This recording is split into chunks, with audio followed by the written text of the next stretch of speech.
berikan 2 resep yang akan membuat Nabi siap menjalankan peran ini, dan resep ini ada rangkaian dari surat Al-Muzammil yang selama ini sering kita baca.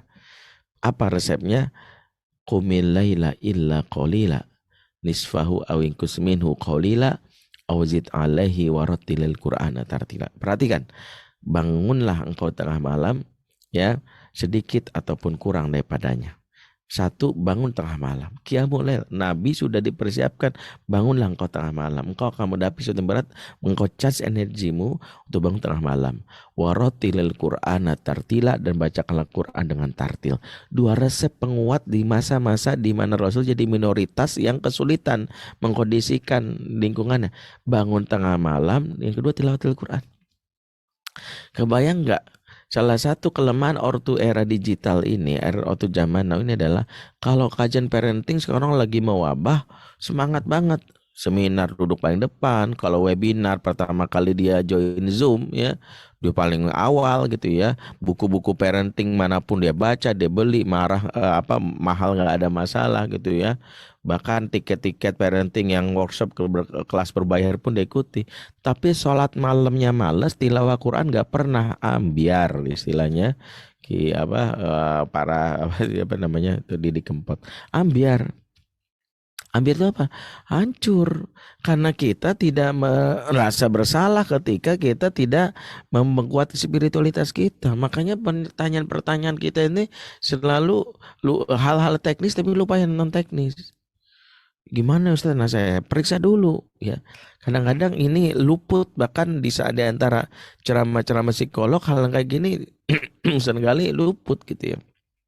Ya, spiritualitas yang buruk itu mempengaruhi. Jadi oke, saya nggak akan perpanjang ini tema ini, mungkin nanti Ustadz nih sangat-sangat pembahasannya itu abstrak gitu ya. Ya oke, kita akan bahas itu. Yang jelas ingat, ini rumus pertama dalam Quran. Yang kedua, di sambungan ayat dari An-Nisa 9, Allah katakan waliyaqulu qaulan sadida, dan ucapkanlah, berkata-katalah, komunikasilah qaulan sadida. Qaulan sadida adalah resep kedua kita dalam menjaga anak-anak kita, dalam mendidik anak-anak kita. Maka sejatinya resep pengasuhan dalam Quran itu cuma 2. Satu, spiritualitas. Yang kedua, perbaikan komunikasi yang diwakili dengan kata-kata qaulan sadida. Kau perbaikan komunikasi, ucapkanlah qaulan sadida. Jadi inilah yang kedua yang harus kita belajar. Maka di antara modul parenting yang banyak dan panjang itu, sebenarnya kita cuma belajar 2 hal.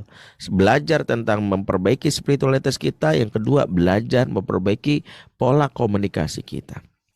Kenapa? Karena awal dari anak-anak yang dalam hal ini bisa jadi ya, ketika dia mau dewasa, dia menjadi anak-anak yang justru misalnya hilang percaya dirinya, anak-anak yang dia dalam hal ini tidak bisa berpendapat karena komunikasi kita yang salah, yang menghancurkan dalam hal ini harga dirinya. Bahkan ada komunikasi yang kita anggap sebagai sesuatu yang baik tapi justru merusak. Jadi antaranya adalah komunikasi yang kita hanya sibuk dalam urusan yang konten tanpa proses yang benar. Saya kasih ilustrasinya begini. Ini salah satu keluhan di sebuah negara di Eropa, dan mungkin di sini juga sama gitu ya. Dia ada seorang ibu bilang, Ustadz, kami ini di sini bingung Ustadz. Anak kami dari kecil kami didik secara Islami. Gitu. Kami didik secara Islami. Ketika udah gede, ada yang astagfirullah Ustadz, ada yang buka jilbabnya perempuan, ada yang free sex, ada yang murtad Ustadz, sampai ada yang ateis gitu ya. Apa salah kami Ustadz? Padahal kami didik anak kami secara Islami gitu. Kata-kata itu diulang sampai berkali-kali, yang membuat saya penasaran. Akhirnya saya tanya balik, emang yang dimaksud Islami itu apa?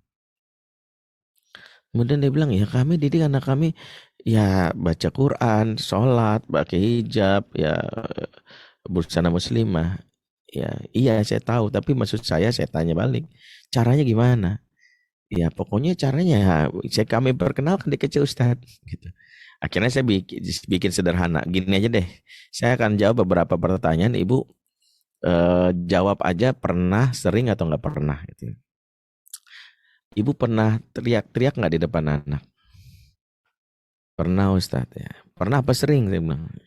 Sering Ustadz. Oke. Yang kedua, ibu pernah bentak anak nggak?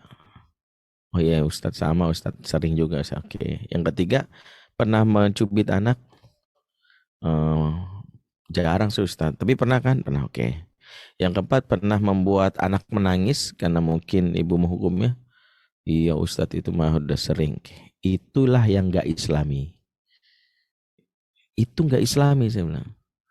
Walaupun ibu ngajarin Quran, ngajarin hadis, ngajarin sholat, tapi caranya seperti itu nggak Islami. Karena salah satu indikator Islaminya sesuatu, sebagaimana sabda Rasulullah SAW, al-muslimu man saliman muslimuna milisanihi wa yadih. Seorang muslim itu selamat orang lain dari kejahatan lisan dan tangan. Jadi salah satu yang diindikasikan oleh Rasulullah itu Islami, orang lain itu dalam hal ini anak kita selamat dari kejahatan lisan dan tangan. Apa jadinya? Kita mengajarkan Quran tapi lisan kita menyakiti, keras, kasar, tangan kita memukul. Maka anak-anak kita tinggal menunggu waktu lepas dari busur kita. Kenapa demikian? Karena mereka seperti yang disebutkan di dalam surat Ali Imran 159. Inilah ayat yang bahkan Nabi saja sudah dikasih batasan oleh Allah. Apa kata Allah? Fabima rahmati minallahi lintalahum. Disebabkan kasih sayang Allah, engkau bersikap lembut kepada mereka. Lihat kata kunci pertama, lembutlah kepada mereka karena kasih sayang Allah kepadamu. Lau kunta fazzan ghalizal qalbi lan faddu min haulik. Sekiranya engkau bersikap kasar lagi keras, niscaya mereka akan kabur dari sekelilingmu. Mereka akan pergi darimu. Kalau engkau kasar dan keras, Allah memberikan batasan kepada Nabi. Nanti kalau kamu melakukan ini, Nabi orang pada kabur kamu. Kau nggak akan bisa menasihati dia, percuma juga. Nggak akan didengerin. Kasarnya begitu. Nah, kita hal-hal seperti ini justru kita abaikan atas nama pengen anak rajin sholat, atas nama pengen anak hafal Quran, atas nama anak itu kita lupa anak itu harus merasakan esensi dari Islam. Islam itu dari kata assalam, assalam itu adalah sesuatu yang membahagiakan. Maka hal-hal yang di masa kecil anak nggak bahagia dengan mengasuh dewa kita, mereka saat remaja mencari kebahagiaan itu lewat perbandingan. Oh ternyata temen gue nih yang dari Jepang nih walaupun gak kenal Allah tapi dia orangnya asik loh. Kenapa bapak gue enggak ya? Guru gue ini yang namanya Mister siapa gitu misalnya. Kok dia orangnya menyenangkan sekali loh. Ya aku tuh senang sama dia. Tapi kalau sama mama tuh bawaannya tuh mau ribut mulu. Hal-hal yang tidak diperoleh di masa kecil. Yang dia merasa tertekan, merasa dia tidak mendapatkan kebahagiaan, dia akan keluar di saat dewasa. Makanya salah satu hal yang menjadi tugas pokok orang tua, khususnya yang ada negeri minoritas itu adalah memberikan kenangan indah akan Islam kepada anak di masa kecil. Jadi memori akan Islam yang indah. Dan itu diperoleh dengan apa? Dengan qaulan sadida. Nah makanya permasalahan qaulan sadida ini permasalahan yang tidak bisa singkat karena ini kita akan membahas dari kaidah-kaidah para ulama. Yang pertama, qaulan sadida maknanya disebutkan oleh Ibnu Katsir dalam tafsirnya sebagai mustaqiman la iwijaj wala inhiraf, ya, perkataan yang jujur yang tidak berbelok dan menyimpang. Apa maksudnya? Kalau kau ingin membuat anakmu dekat, hati-hati menghilangkan hal yang paling penting dalam hidup anak, itu adalah kredibilitas. Kredibilitas kita itu diukur dari mana? Dari kejujuran perilaku dan sikap kita. Hati-hati, jangan bangga membuat anak taat dengan cara membohongi. Karena qaulan sadida maknanya nggak boleh bohong, nggak boleh dusta. Jangan merasa bahwa tapi ini efektif. Itulah kenapa komunikasi pengasuhan dalam Islam bukan efektif. Saya selalu berulang kali bilang komunikasi dalam Islam itu bukan efektif, tetapi patut. Komunikasi itu patut atau tidak. Karena kalau efektif orientasinya adalah hasil, patut itu orientasinya proses. Kalau efektif banyak caranya. Ustadz, Bagaimana cara efektif buat anak ya mau sholat gampang, ambil pistol todong, sholat nggak efektif, nggak efektif. Ya buktinya anak langsung sholat orang ditodong. Seperti yang mungkin pernah viral ya, mungkin teman-teman pernah dapat sebuah video gitu ya, seorang ibu yang memviralkan di sosmed, yaitu cara membuat anak supaya eh nggak candu gadget. Ya, salah satunya waktu anaknya tidur, ibunya menggambar, mencoret-coret bagian bawah matanya itu, ya seperti mata panda, ya buaya kesannya rusak. Begitu anak nih bangun dia ngelihat di cermin, kaget dia, kok mataku kayak gini sih mama gitu ya. Si ibu dengan polos bilang, kamu tuh ini karena main gadget sering nih kayak gini, jadi matanya rusak. Kalau kamu mau gini terus bakal rusak. Kapok nggak? Kapok mah. Mau main gadget lagi nggak mau. Efektif nggak? Efektif. Tapi ini akan membuat anak kelak nggak percaya.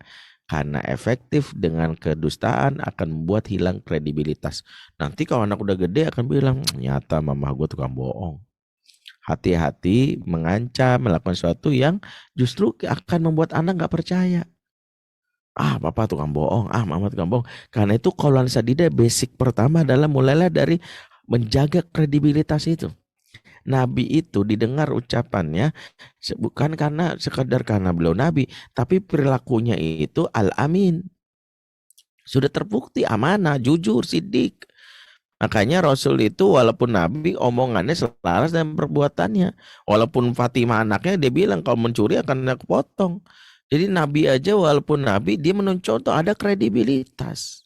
Kredibilitas itu harga mahal loh. Makanya hati-hati kalau kita itu dianggap orang tua nggak kredibel, suka bohong. Ya hati-hati kadang ada ya walaupun nih sekedar joke ya, kadang lagu-lagu pengantar tidur itu kan banyak dustanya juga. Ya kayak di Indonesia itu kan Jepang sama nggak lagunya Nina Bobo, oh Nina Bobo, kalau tidak bobo digigit nyamuk. Ini kan lucu, kalau tidak bobo digigit nyamuk, emang nyamuk bisa bedain ya mau gigit yang nggak bobo emang nggak bobo, padahal nggak juga, justru lagi bobo anak digigit nyamuk. Ya, kalau nggak bobo digigit nyamuk berarti ya nyamuk udah bobo jadi digigit nih nggak bobo, nggak juga kan.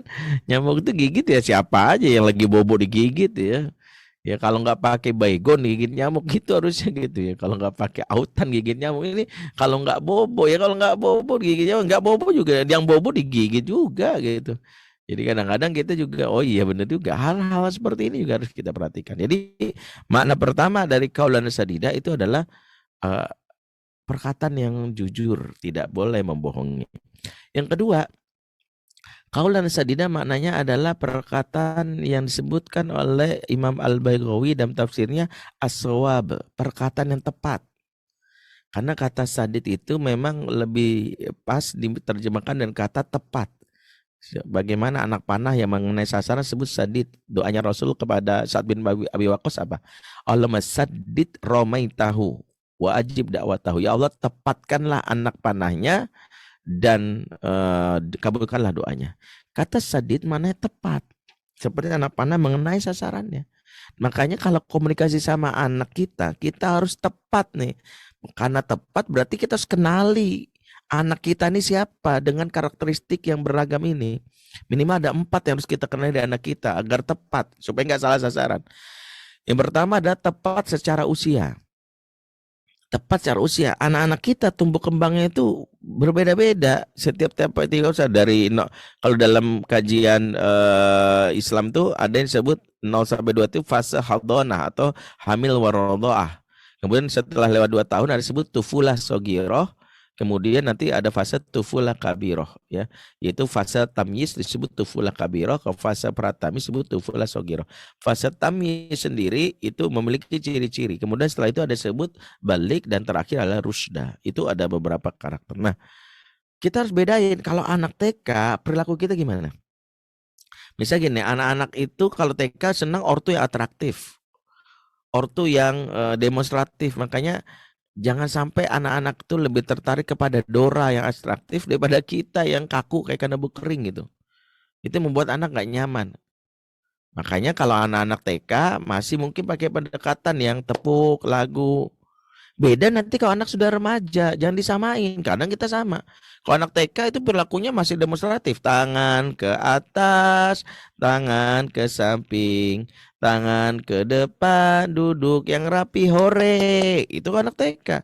Coba praktekkan sama anak remaja, untuk mahasiswa. Semuanya tangan ke atas, muntah-muntah mereka. Apaan sih? Makanya kita harus kenali. Ya, anak remaja beda cara ngomongnya, anak-anak bayi beda, sentuhannya juga berbeda. Kalau anak misalnya anak-anak di bawah umur 7 tahun itu senang dengan kata-kata pujian, hebat, luar biasa, awesome, nggak tahu kalau bahasa Jepang apa, great. Tapi kalau anak sudah usia